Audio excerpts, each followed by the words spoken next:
It's that time again. If you're a real estate agent and you're looking to finally build a business that creates consistent cash flow, but you're concerned about all the market disruptions, relax. You found your safe haven to learn the secret to success. List you last. Welcome to this week's podcast.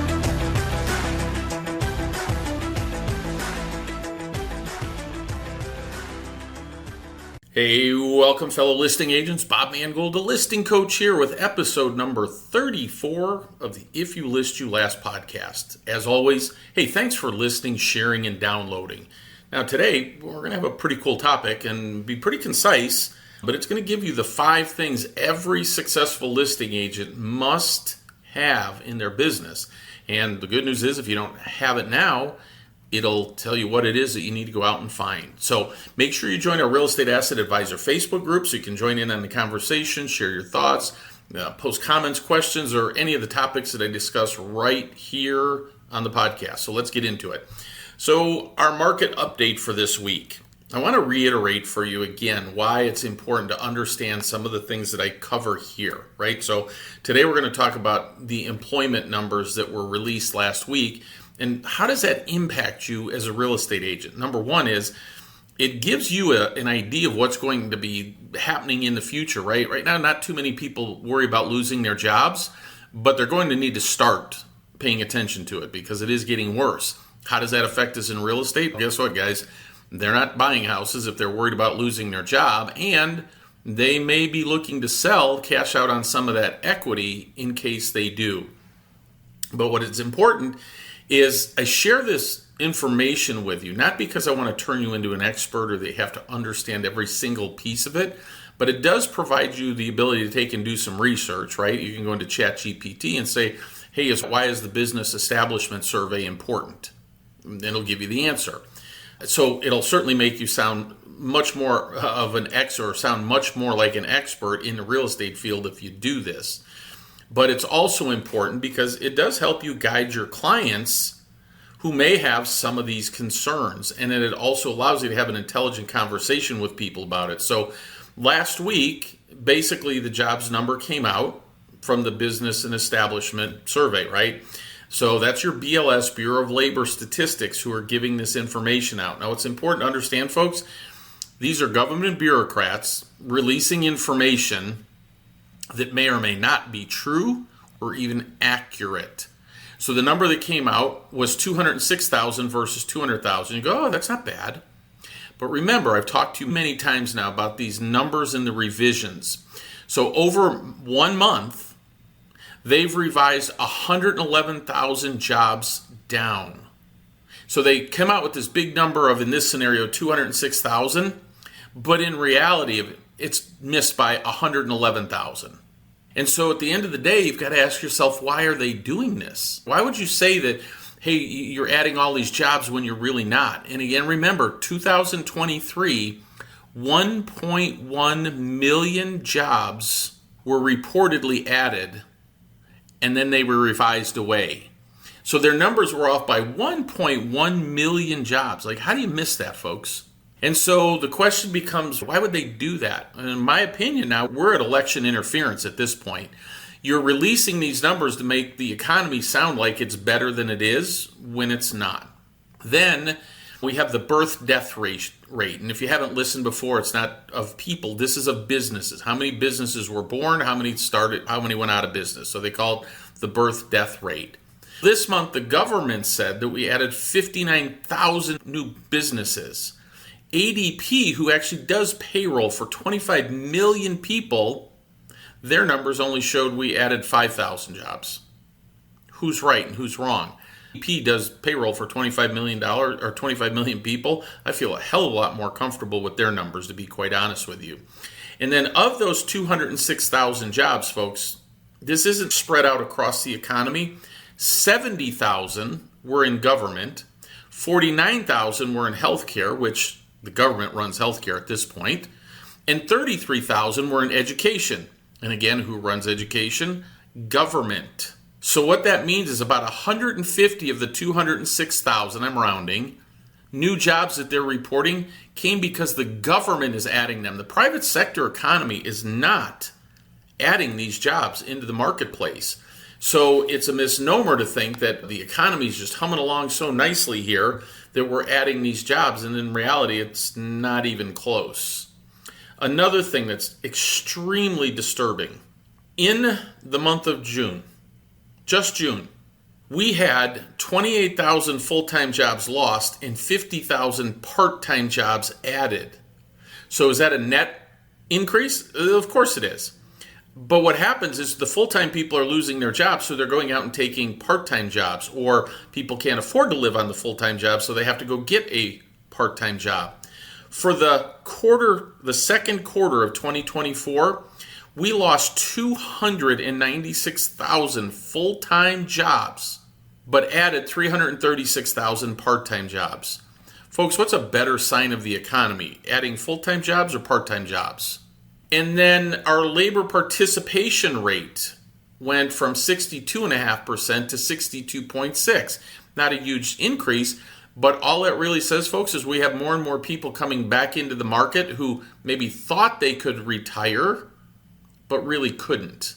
And then there's a number called the U6, which is how the household survey rates it. And what it really means, if you cut away all the BS, it really means that unemployment is 7.4%. Now, the U3 number, again, I won't get crazy on this for you. It increased from 4 to 4.1. And there's something on the economic side called the SAHM rule, S-A-H-M rule. And what that means is if you have 6 months where you increased the number of the unemployment rate from, let's say, 3.5, which is what it was in July of 2023, to now being at 4.1, once you do that, you've got some economic headaches. So I share all that with you not to scare you, but to give you an idea what your clients, your database, what they're really feeling at home. And that's assuming we even believe these economic numbers, which I don't. The numbers I look at are the ADPs, where these are people doing the payroll. And at the end of the day, those are the ones who actually show what's really happening. I want you to understand that because it does impact the real estate market. Make sense? So with that, let's talk about some listings, a more positive topic. What I titled this as is if you want to be a successful listing agent. Successful means not just today, but it's next year, next month, next year, 3 years from now, 5 years from now. What do you actually have to have built into your business, integrated into your business? And so I broke it down into pretty much 5 simple things for you. The first thing, number 1, is a 2,500 to 5,000 person database of likely to sell homeowners. Now, what does that mean, likely to sell? That means in the next 6 to 36 months, the people contained in that database have a high likelihood of selling. Now, we know that based on some different parameters. So if you've attended any of my Elevate business briefings, like on who's selling and how to find them before other agents, one simple demographic of that is people getting divorced. We know that 67.5% of every homeowner that gets divorced, 67.5% of them will sell their home in the next 24 months. Imagine having a database like that full of people, and then those leads coming in over and over again. Now, if you want to learn how you can get access to those divorce leads, go ahead and schedule a call with me. You can just go to www.com and I can walk you through how you could access those so that every month you have a new list of people coming in that just filed for divorce that own a home. And I've had some people say, oh, that's tacky. Folks, they're going to sell their home anyway. And if you understand that you're the best agent for them and that you can help that family through that process and that time, and help them get as much money as possible from their home, I would suggest to you that you're doing them a great service. But in order to take and have that database, you're going to need to take and structure those people, right? Another demographic would be flippers, home flippers. Well, let's say that you could get a list of every home flipper that sold 5 or more properties this year. And you could start working with them. And all you had to get was 10 of those flippers doing 5 homes a year. That's 50 homes a year. What does your database look like? And so I do a whole Elevate business briefing class on who those people are, and we can help you find that at the Real Estate Asset Advisor Network. So it's critical. I always tell people if you want to be successful, you have to talk to 10 people a day. hey, sounds great in theory, but there's only so many FSBOs and cancels. Where do you go from there? And the answer is you go to your database of people that are likely to sell. And there's different strategies that we have for accessing that database. It could be a cold database. How do you warm them up and things like that? And we have a process for how we do that so that they begin to recognize your name. And that's really what it is. And then at that point, you can start reaching out. But if you don't have somebody to talk to every single day, folks, you're not consistently going to make money. That's all it is. And if you don't talk to those people every day, then you're consistently going to have an issue. Number 2 is a unique selling proposition. Maybe you've heard it called your elevator speech, your 15-second speech, your stadium pitch, whatever you want to call it. But a unique selling proposition simply outlines the results that you're going to achieve for your seller, along with proof that you can deliver those results as you promise. So it's got to be done in about 15 seconds, 20 seconds is fine. But if somebody says, why would I hire you to list my house? Say, hey, that's a great question. Is part of my goal to help every single client I work with build their personal net worth and personal wealth. My number one objective when I list a home is to protect your equity, to put as much money in your pocket as possible. And I can do that through a process that I have that takes me 14 days, eliminates all the hassles and headaches, and I can get you the highest market value guaranteed in those 14 days. The best news of all, my fee is half of what a traditional or an old-fashioned agent would charge you. Would that get your attention if you could say that to people? Gosh, imagine that like on a postcard that you would farm a neighborhood, or you had that at an open house when people came in, or you were making social media posts like that. So when you have a unique selling proposition like that, you can build your whole business around it. Make sense? Number 3, an effective sales and marketing process designed to create competition for your listings. Folks, what we know with 100% certainty, when buyers compete, sellers win. Now, we don't have to convince the consumer of that. They know what's happened to their real estate since 2020 and that the results are just through the roof about what homes are worth. The question for you, though, is what does your sales and marketing process look like? And what do you tell them you're going to do to create competition? So one of the slides in our listing presentation teaches people, think about selling your home like fishing. What the average seller does and the average agent does is they put it into MLS, and they may run a few Facebook ads and throw it in the 300 websites that nobody's ever heard of.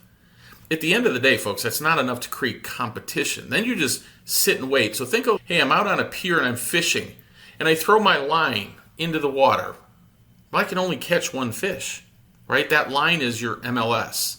When all you can catch is one fish, who has the leverage in the negotiations when you have one fish on the line? The buyer does, right? And their job is to negotiate the price and the terms down. Our choice is that we fish with a net. We're going to get a lot of potential buyers interested in your home, willing to submit offers. When we do that, we put ourselves in the position that we have all the leverage in negotiating price. And if we do our job right and create a lot of competition, we even give them the process to be able to take and pay whatever they need to pay to get the house they want. That's what the Home Boss listing system is all about. It's designed to create massive competition, give the buyer the ability to pay whatever they want to be able to get the house, ensuring the seller gets the highest market value. But you actually have to have a process when you talk to people, right? So we have a blueprint that we literally send them before we go on a listing presentation that talks about here's what we do. It says here's all of the processes that we do. Here's the checklist that we use. Here's how we handle the open house. This is what the agent at the open house does. This is what our marketing looks like. This is when it starts. This is when it ends. And we lay it all out for people to be able to see. Why? Because it gives us credibility and expertise. And remember this, folks, there's an old saying, I'm sure most have probably heard it. If you're telling, you're selling. If you go into a listing presentation and you're talking about why you're so wonderful and your company and you're this and this is why this ad works so well and things of that nature, when you're telling folks, you're selling. When you can demonstrate your expertise and you can fulfill the number one objective that the seller has, which is to get the highest price. And the only way to get the highest price possible is to create competition. How do you do that? What's it look like? And do you have it in writing? So when you have a process like that, you're going to be able to have a lot more success in a listing presentation. Number 4, conversion conversations. I say that, most people would say, hey, that's just scripting. I just need good scripts. What I will tell you, folks, while I have scripts and I have them all written out, I hate giving them to agents because what happens is people then begin to just read them. Good afternoon. This is Bob with XYZ Realty. How are you today? That doesn't work, folks. You have to have a conversation. Being if you don't do that and you can't get skilled at that, let's face it, if you can't get appointments and you can't convert those appointments into listings, because you're not saying and doing the right things, you don't have closings. It's just that simple. And so you have to learn how to take and talk in a conversational manner with a format, right? Like maybe an outline. Think of it as, hey, I've got an outline of things that I talk about. What I hear, probably the number one thing I hear supposed gurus and trainers teaching agents, like, so sit down with people and find out what their goals are. So I want you to think about this. Sitting down in somebody's house, you go, so what are your goals for this house? Think about that as the seller. They're going, what the heck kind of question is that? My goal is to sell the damn thing, you fool. We sound stupid when we say that. I'm sorry, we just do. What we say is, hey, Mr. and Mrs. Seller, in my experience, there's really 3 things that sellers want. They all want the same 3 things. The first is to get you the absolute highest price. The second is to get it done quickly. And third is to eliminate the hassles and headaches of an old-fashioned listing, the listing the way that every other agent does it, and you've got to keep the house clean and all those things. Those are the 3 things that everybody wants. Is there anything else that's important to you about the process of selling your home? Now, the truth is, folks, in all the years I've been doing this, nobody's really ever said, yeah, this and this, because then I would just add that in. They go, no, that sums it up pretty well.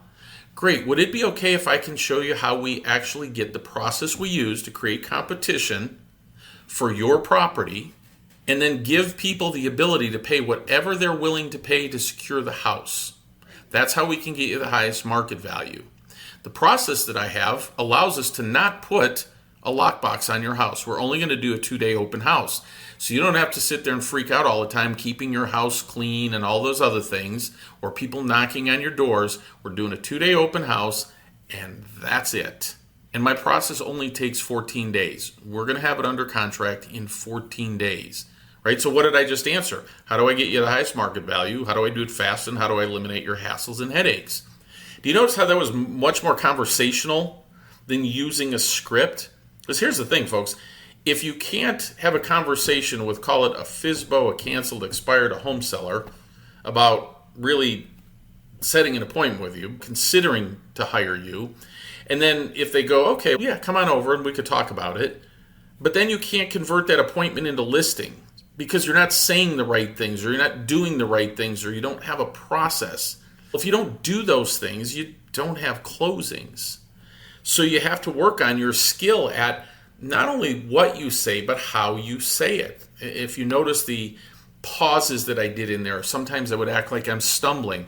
Folks, I'm not stumbling. I know exactly what I'm going to say. It's a script, if you will. I know it so well because I've said it a million times. But when I can make people feel like, hey, I'm having a conversation and I'm not just so scripted, they're a lot more comfortable. And then what I encourage agents to do is you have to role play that stuff. Once I teach them what to say, then I have to teach them how to say it, and then they have to practice it. So if you want to be successful, folks, I've never met a successful listing agent that does not spend hours and hours role playing. They just don't. Now, what most agents say is, oh, I hate that role playing. I'm always embarrassed and whatever. I just do it in the house, and I'm good on my feet. My question is, why in the world would you experiment on what you're going to say and how you're going to say it when there's money on the line, right? Say, let's call it a $400,000 listing, 3%, it's $12,000. Why would you ever experiment with $12,000 at stake? Wouldn't it be better to practice that with another agent, a relative, a friend? Man, I don't care if you do it in front of the mirror, but you don't practice when there's money on the line. Make sense? And finally, number 5, a listing presentation that actually outlines your system, your process. You have to have it in writing. You have to be able to demonstrate your past results. Because you go, it's one thing to say, this is my process. The logical question that a seller's going to have is, does that work? So you have to answer that. So you have to have documentation of your past results. And then you have to have a complete schedule of what will happen and when the process will be completed. So for us, with inside of our pre-list packet, we have the open house checklist or schedule that we work. So I can sit there and say, folks, if I sat there and dropped dead tomorrow, I can have another agent who comes in and follows this blueprint, this checklist to the T, and will run your open house, whether I'm there or not. When you say something like that, what does that make a seller feel like? Do they have confidence that you know what you're doing and that you're prepared for this and this isn't something new to you? Or when you go in, you go, yeah, we can do some open houses, a few hours on Saturday, and I can do a couple Sundays too. It's like, yeah, no big deal. Which way would you feel better? And for us, we have proof. We videotape. We take pictures of our open houses, right? Our open house where we had 1,224 people in it. We have video of that. And so you have to be able to provide proof that what you're telling them is true, right? So it's process first. I have to demonstrate process, and then I have to prove it over promises. So if you can have processes proof or processes and proof over promises, you're going to convert at a much higher rate. That doesn't mean you have to sit there and go through a gazillion PowerPoint slides and let me show you this and let me show you that. And folks, I see all kinds of listing presentations and they got, let me tell you about my family and little Joey here. And people don't care about that. They really care about three things. How much are you going to get me? How fast can I get this done? And what are you going to do to avoid all these headaches? That's really what they care about. It doesn't mean they don't care about you or that you're a nice person. Don't get me wrong.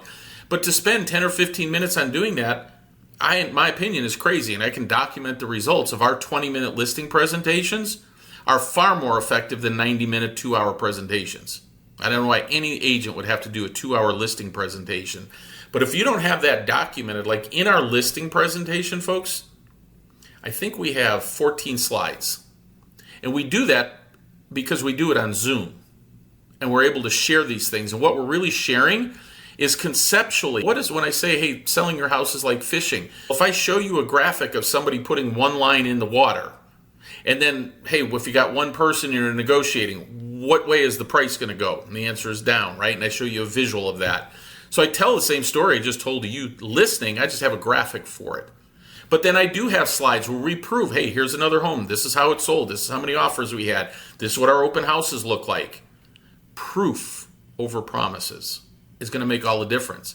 So the reason that I say having a listing presentation is important, number one, you have to know what to say. And what we did with ours, we created it in Canva. So if somebody does it on Zoom, they can actually share their screen on Zoom and they can actually read what we tell them to say. I don't want somebody to sit there and just read this, right? So like I have notes for this podcast and it says, hey, finally, number 5, right? If I said, and finally, number 5, a listing presentation that outlines your systems, your processes, which must be in writing, your past results, and a complete schedule of what will happen and when the process will be accomplished or completed. How robotic does that sound, folks? So what we do is we give people the talking points, our agents the talking points, to be able to take and run through that slide, get it out, get it done, and then we record them. We actually send them a recording of our listing presentation. At the end of the day, they have our guides, their checklist, all that. We send them video proof of the things that we told them. We have all that for them. If you had 2,500 to 5,000 people to talk to, you could give them a great reason to hire you, unique selling proposition. You had an effective sales and marketing program that created competition for the listings. You got good at having conversations with people. And you actually had a presentation that would outline and prove what you're telling people. I think we can agree if you had those 5 things in place, you'd have massive success. Make sense? Now, if you need help in any of these 5 areas, folks, you should just consider becoming a member of the Real Estate Asset Advisor Network. Now, if you want to learn what we do to help agents, you could attend one of our overview classes every Thursday at noon Eastern Time, and you can register for those at www.com. We designate it as CREA, Certified Real Estate Asset Advisor. So it's CREAoverview.com. Why do we use certified real estate asset advisor? When people say to you, what do? I'm actually a real estate asset advisor. I teach people how to use their primary residence to build a net worth in excess of $1 million. Suddenly now when you go, oh, I'm a real estate agent, you know how people back away?